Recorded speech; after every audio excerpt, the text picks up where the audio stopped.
to Finance Clinic. I am Dr. Pardon Mwansa, your host. It is a time for us to examine once again where you are in your financial life and then be able to give you counsel with regards to strategies on finances. Today's topic is investing your money. Investing your money. Now, this is a topic you want to make sure that you understand, comprehend, and attempt to practice. But before we do that, let me share with you how delighted I have been to have received so many calls, so many texts about those who are benefiting from the Finance Clinic. I got a text from Tamara in Kitwe. She said she is being blessed each time she watches Finance Clinic. I heard from Moses in Lilanda saying, Dr. Mwansa, I have even begun saving now and I'm enjoying it. I got another from Patrick. Patrick asked and says, I desire to go for education. Now that I know that I can save, I am going to save so that I can go for education. I heard from Mr. Munsanje of Undola and says, I have enjoyed the show, and said, Doctor, can you clarify and tell me, when does the show come? I want to make sure when the show comes, I am glued to it. Well, Mr. Munsanje, the answer is every Sunday at 2000 hours, we have the clinic show and a new show is screened at that time. I also heard from Mr. Havasonde of Garden House saying he is enjoying immensely the program. But I had one question that was asked to me. It says, Doctor, you have said that when I'm looking for a life partner, somebody to marry, I need to make sure that I understand their financial habits, because if their financial habits are bad, I will be in trouble. You are very right. That's what I said. So how can you tell whether your person, this lady or this man you want to marry, has sound financial principles? Here are a few things you can do. Number one, watch how they spend. You know, a guy who flashes money around just like that could actually just be impressing you. Ask questions like, do you have a budget?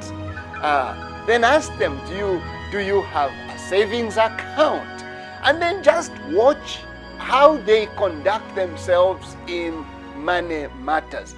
You know, when people are courting, they exaggerate. So mostly the guy is likely to say, yeah, I have a savings account, or the lady is likely to say, yes, I have a budget. Don't take everything they say to be true.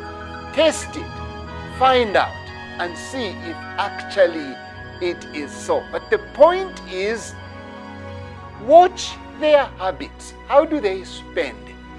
Do they have a plan, or do they save? I think that's the answer to that. And then I've received repeatedly,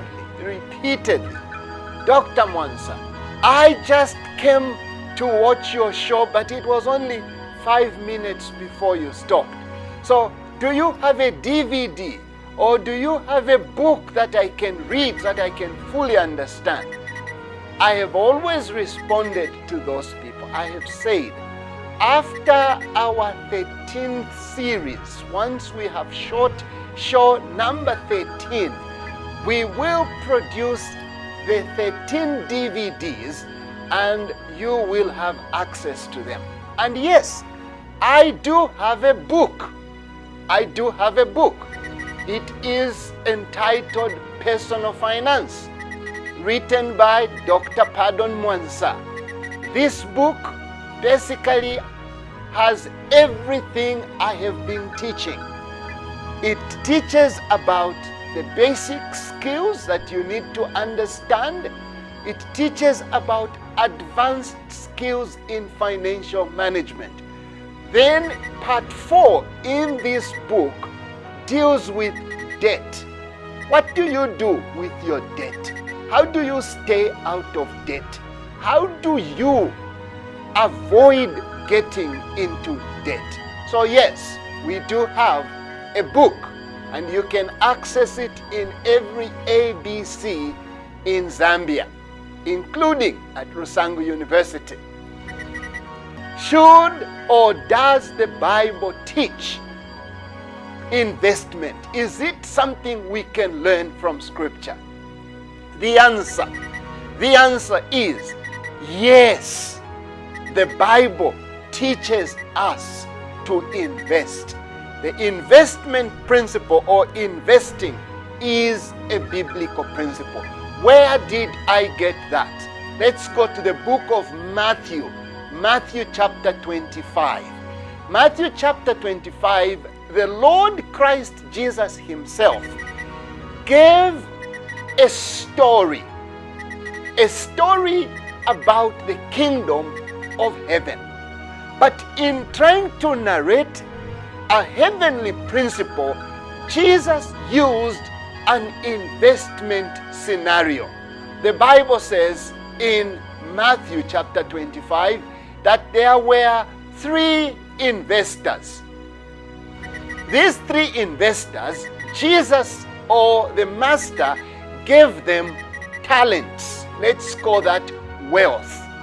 Talents they were given. The first investor was given 5 talents. The second investor was given 2 talents. The third investor was given 1 talent.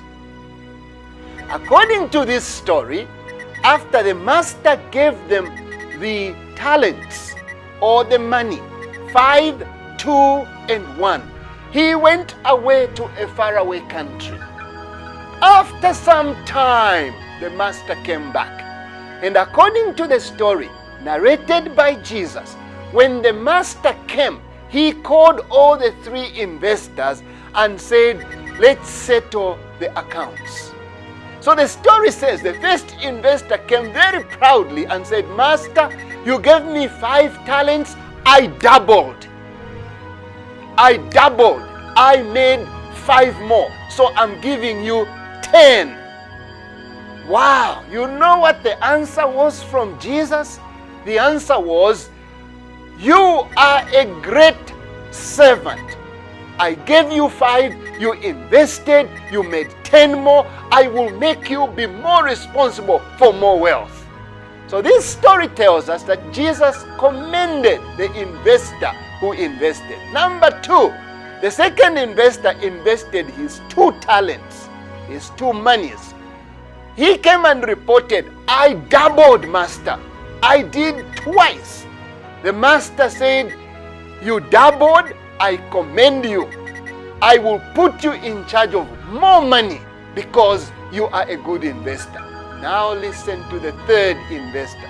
The third investor came and says, Lord, I know you are a hard man. I know you harvest where you didn't even plant.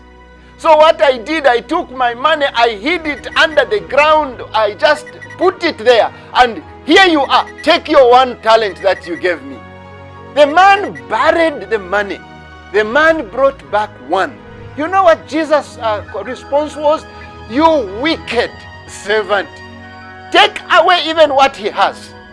Remove it from him. So they removed the talent and gave to the one who had 10. What do we learn from this principle? We learn from this principle, or from this story, that while it is true theologically, Jesus was not trying to teach investments in this parable. He was trying to teach the fact that when he has gone back to the heavenly king, to his father's home, he has left people on earth. They must remain active in service for his kingdom. But he used a profound illustration of investments, and we can very correctly use this story to teach investment principles.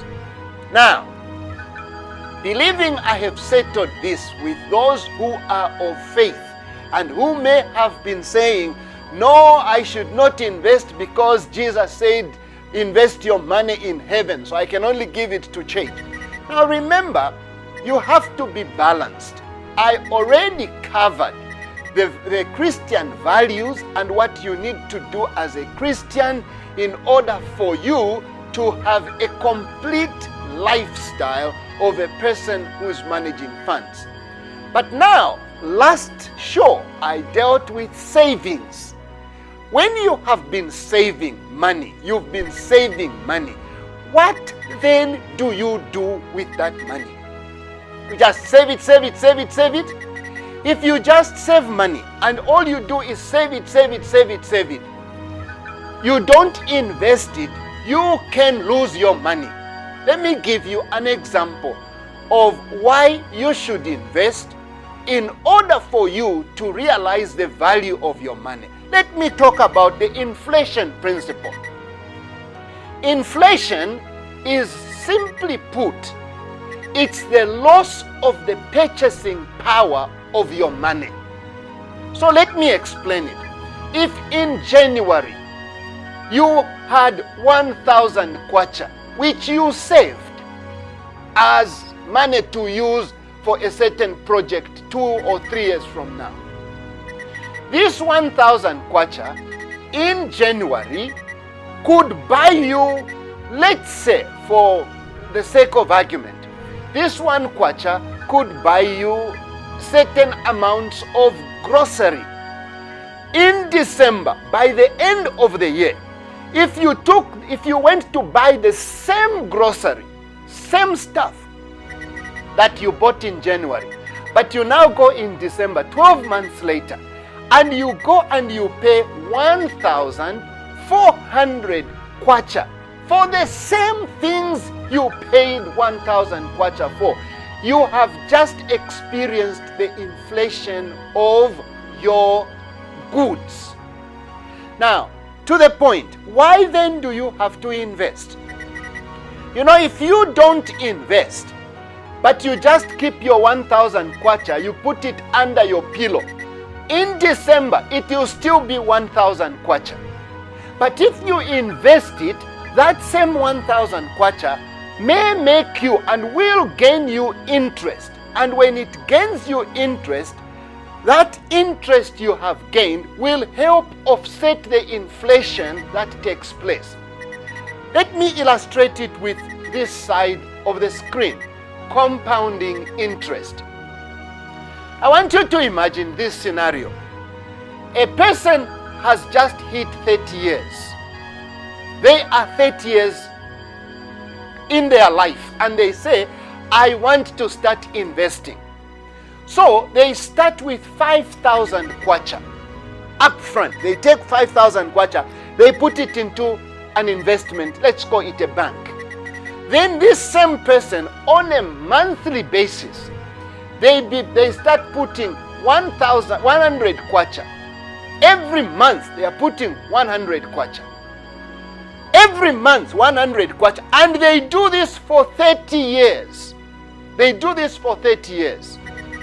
If they began by investing 5,000 kwacha and they are putting 100 kwacha every month for 30 years at the rate of 9% interest, using compounding interest, the amount that has come from them into the bank for 30 years with the 5,000 they began with is 41,000.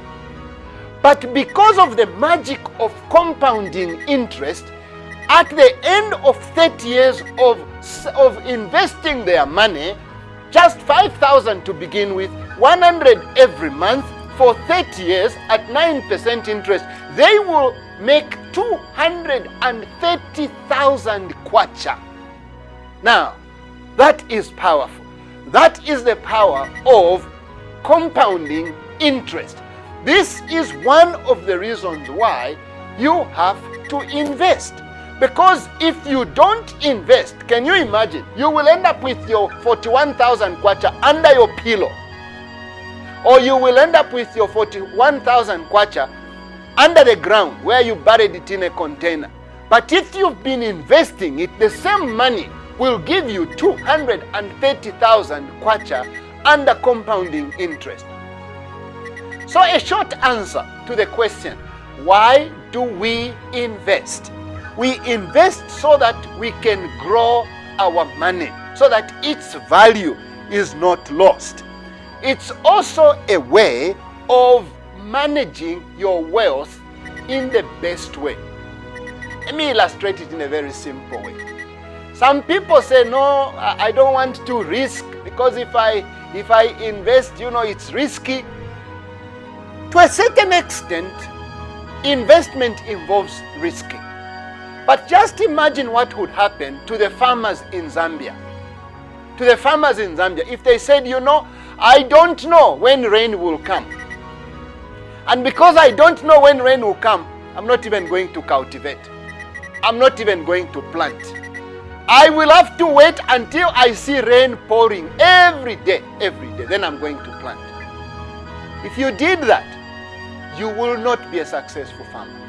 There is a certain amount of risk that is taken, even by farmers.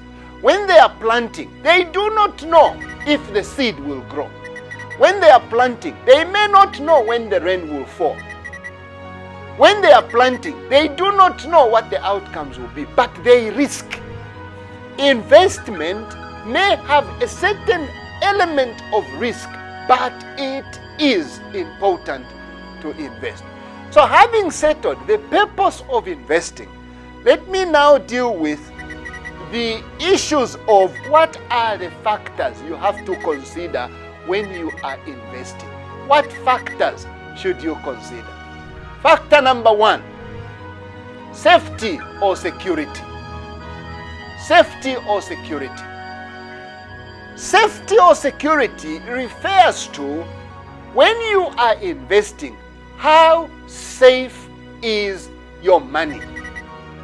How safe is your money where you are investing it? Now this is very important. You don't want to save every day and you are putting into an investment product only to come and lose your money. So this is a factor that must be considered, and I will talk about it. I could as well talk about this. The safest places where you can invest is, in most cases, banks, because banks are commercial entities that maximize on the security of your funds, on the safety of your funds. But wait a minute. Even banks can actually be unsafe. So do a little homework about the bank. For example, if a bank comes to you and it flashes a high interest rate, they say, no, we will give you 25% interest rate, 30% interest rate. Be careful. The reason why any lending institution like a bank will raise the interest higher is because they are low on their cash and they want your cash. And because they are low on their cash, they want your cash, you are risking. That's why the higher interest is a bait to you. What they will also do, which is what happens with banking, because they've given you a higher interest rate, they are also going to look for products to invest your money, products that will be higher than the interest they've promised you. Point two that you should consider is your interest. You do not want, when you invest your money, to get out the same amount that you invested.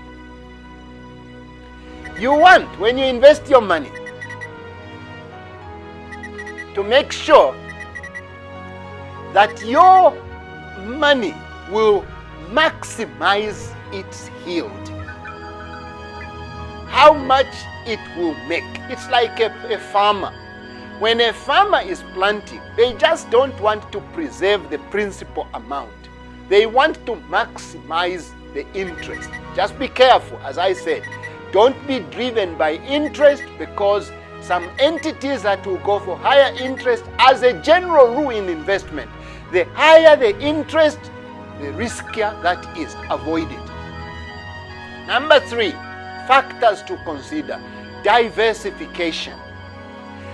Diversification simply means when you are investing, if, for example, you have money and you invest in 5 banks, bank number so and so, let's call it Barclays Bank, Finance Bank, Africa Bank, or name the banks.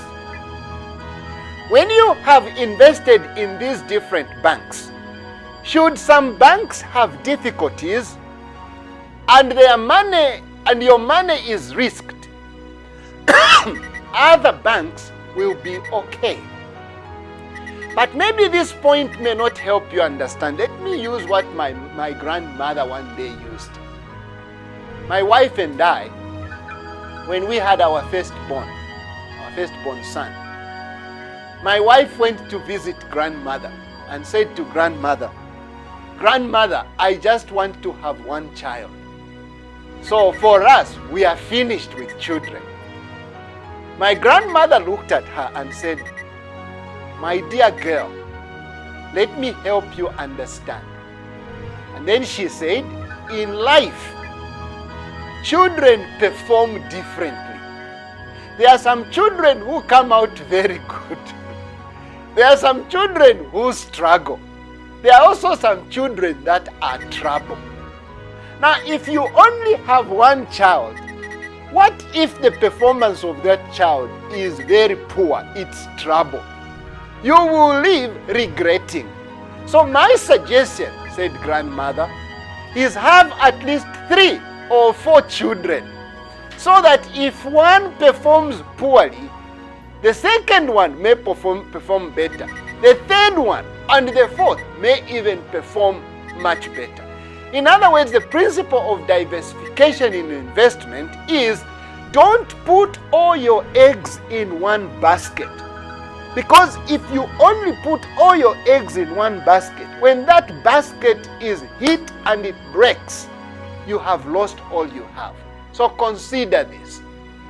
Third factor to consider is liquidity. Liquidity refers to your ability to access your money when you need it. When you are investing, sometimes you can invest in a high interest rate and they will tell you they want to keep your money for 1 year or for 2 years in order for you to qualify for that high interest. And when you do that, what if you need your money before 1 year has finished? You can end up borrowing during that 1 year when you are waiting for your yield, and when you borrow, you may find yourself paying more money on the interest you have borrowed than the interest you will make on your money which you have invested. So when you are investing, keep the principle of liquidity in mind. And how do you do it? Select some of your money, invest it for 1 year, but also have some money that you will just keep where you can access it easily, like in a regular savings account. I hope that makes the point. And obviously, the last factor that I would like to share that you need to consider is inflation. And I already talked about inflation. Always consider inflation when you are investing. Now let's go to our last section, which I would like to do, which has to do with what and where can you invest? What are your investment vehicles that are available? Number 1 investment vehicle are the banks. I already talked about the banks. They are the safest in most cases. They are the surest because this is the business they are in. Just make sure and mark my words, I've been beaten twice. The higher the interest, the riskier that bank is. Don't put your money there. I'm telling you, Just don't. You will regret. But use the banks. The next the next vehicle is currencies. You may not know this, or you may know. Investing in other currencies can actually be very, very powerful. But as we said, it can be risky. Here is how it works.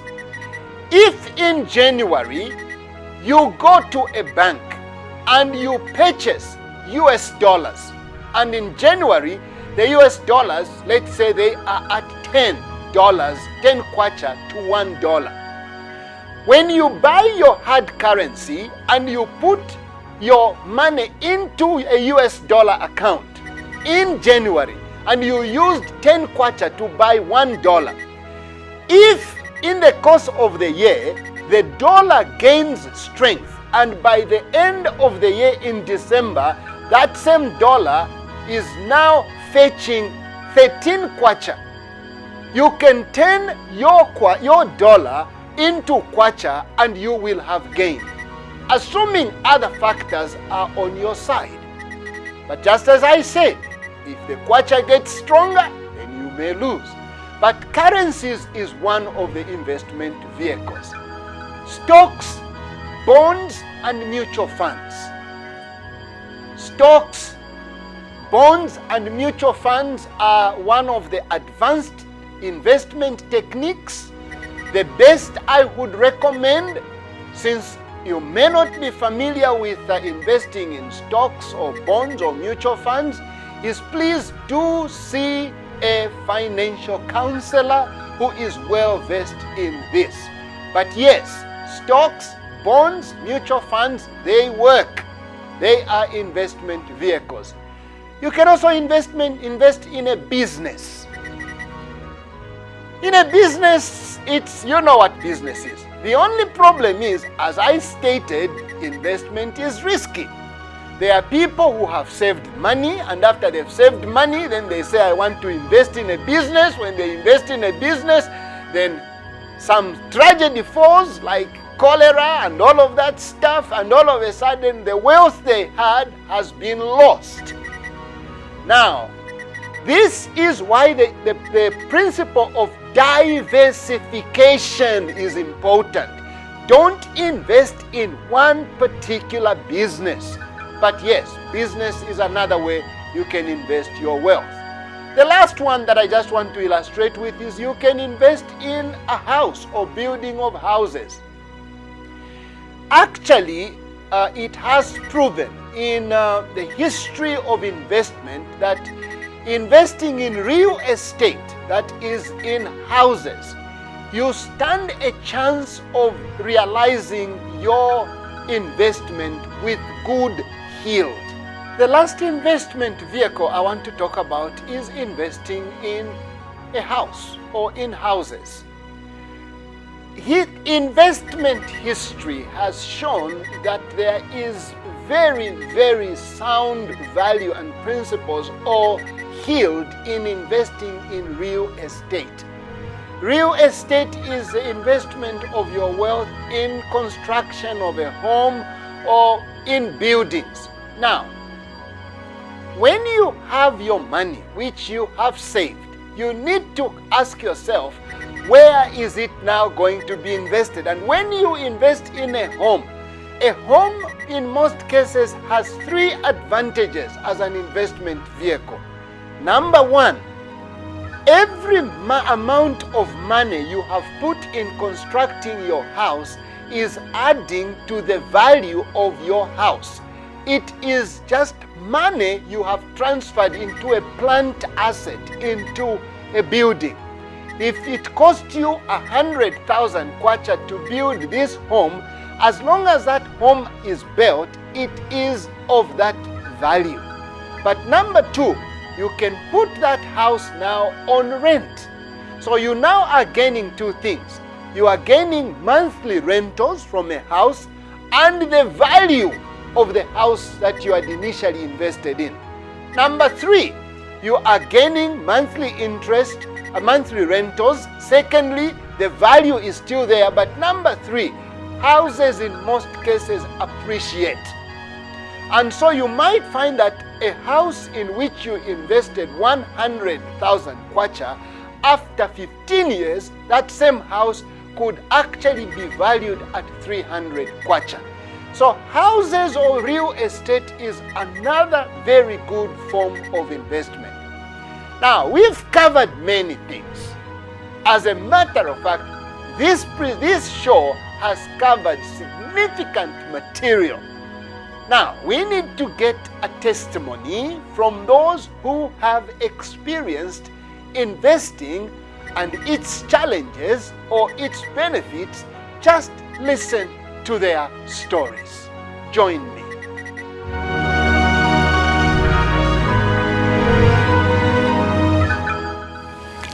There was an opportunity to buy a piece of land around Libala South. And that time, Libala South towards Lilai area was not very much developed.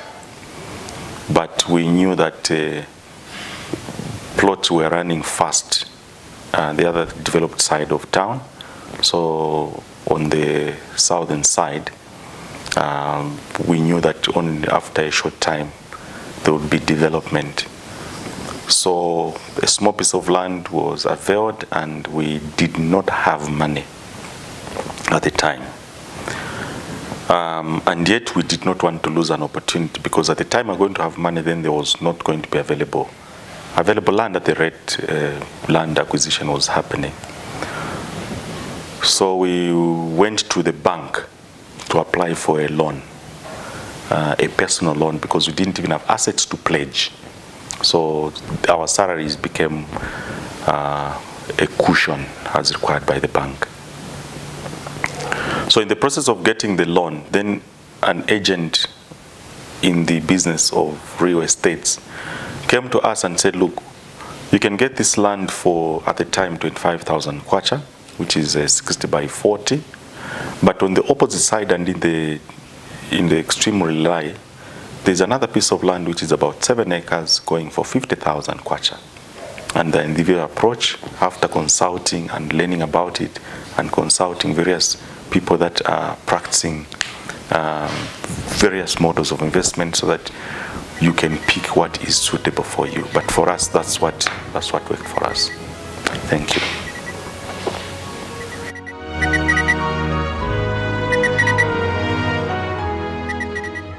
Well, that was interesting. That was interesting. Just listening to those testimonies. Now, let me make two major observations, both on the principles that have been derived from the testimonies, and also very critical principles that you need to keep in mind. Number one, please, in investing, when something is too good, it is most likely not good. Don't go for it. As a financial counselor, I don't know how many times I have listened to stories of people who came and says, Pastor, this person from this country in the West, this person from this country came, they told me they know somebody, and they said within a few months I will double my income. Any of that kind of things, please don't fall for it. If money could be made that easier, people would have made money already. When people come with stories that they can make money, just give them so. Please don't. When people say, I'm in the Arabic country, somebody died and you can inherit, don't believe such stuff. Keep your money, you worked for it. But secondly, and this is important, there are people who have listened to this show who are right now saying, please, Dr. Mwansa, I don't have money to invest. What can I do? Let me talk to you, and talk to you passionately. When you look at the story I narrated earlier on of a person who just was saving 100 kwacha per month, for 30 years, you can see that you also can become an investor. You know, investing, which starts from saving, is simply like this. Even if your salary is 500 kwacha, and I'm practical, 500 kwacha, take that 500 kwacha, take out even a 50 kwacha. If you can't afford a 50 kwacha, even a 30 kwacha, save it. You know, the other day I was walking and I found a heap of soil on the ground, and I looked at what had built that heap of soil. It is ants, those little tiny creatures, black ants. You know, they collect 1 grain at a time, 1 grain of sand. So 1 grain of sand today, grain of sand tomorrow, 10 kwacha today, 5 kwacha tomorrow, 10 kwacha today, 5 kwacha tomorrow. Those little things will add up. Before you know, you will be an investor. Before you know, you will be a very successful investor. I have an assignment for you. Here is the assignment. The assignment is, I want you, number 1, to assess your diversification of your investments. To assess, have you put all your eggs in one basket? And if you realize that you have put all your eggs in one basket, I want you to then diversify. Decide to put things in different places. In chapter 9 of my book, chapter 9 is entitled Diversify. Do not put all your eggs in one basket. I deal in that chapter with principles of investments and with principles of diversification from a biblical point of view and from advanced skill set of investing. My hope and prayer is that you have become a better investor after listening to this presentation. Remember, until we see you in our next show, I wish you the best.